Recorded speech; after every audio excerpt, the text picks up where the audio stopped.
San Marcos, Texas, where two rivers run through the city limits, endured not one, but two devastating floods last year within a 5-month span.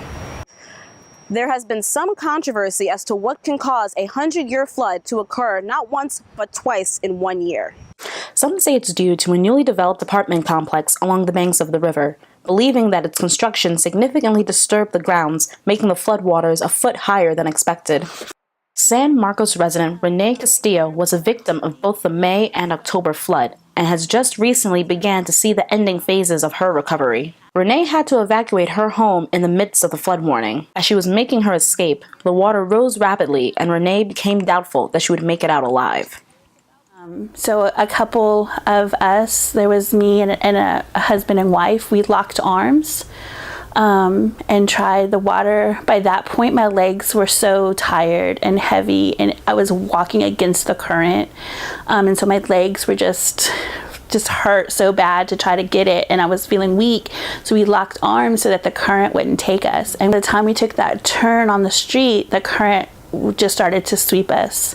So we found an area there at the end of the street that had a concrete place that we climbed up on. And there was about 15 of us that ended up climbing up on that place, and we waited until they came and rescued us from that concrete area, and we just kind of watched the water rise up and kept on hoping that they came and rescued us before it got too high. And we got in the bucket of the bulldozer, and he raised the bucket above the head.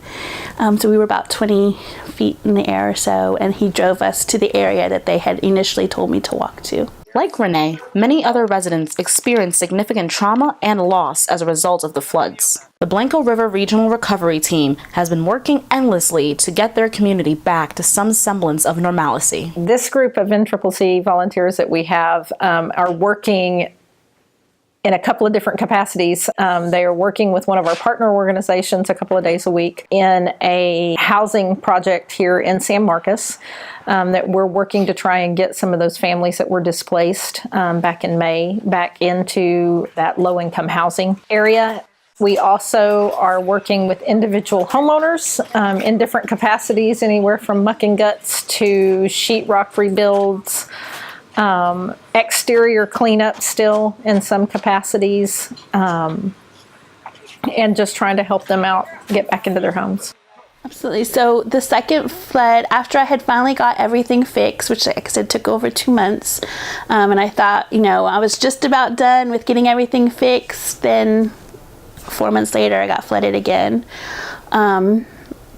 The damage wasn't quite as much as the first flood, but there was still quite a bit of damage. I had AmeriCorps come out and help me replace the insulation, which was such a blessing because, and from the first flood to the second flood, it was a lot more difficult.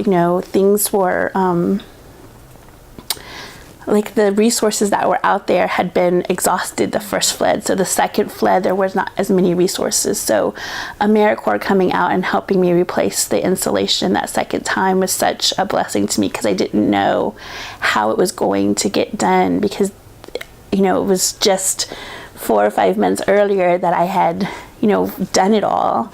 And so they came out and helped replace all the insulation under my house, which was a complete blessing. Being able to go into a house and realize and talk to a homeowner and realize that they're not living in that house. They used to live in it, but they can't live in it anymore. They're living in a hotel room, or they're sharing a friend's house, or they're at their parents' house, or wherever it may be.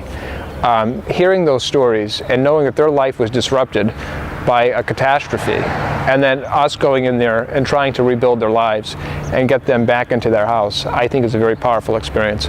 The great thing about having NCCC in our community and in the areas is the housing project where they are. There are people that are still not in that housing project, yet they will go by, they'll drive by, and seeing the teams work in there and working towards getting them back into their houses at that location gives them hope. Some of our most rewarding times have been when we interact with homeowners. It's been really moving, and to be able to speak with them about their experiences and then to help them overcome the challenges they've faced over the last 9 months since the floods hit, since the first flood hit on Memorial Day.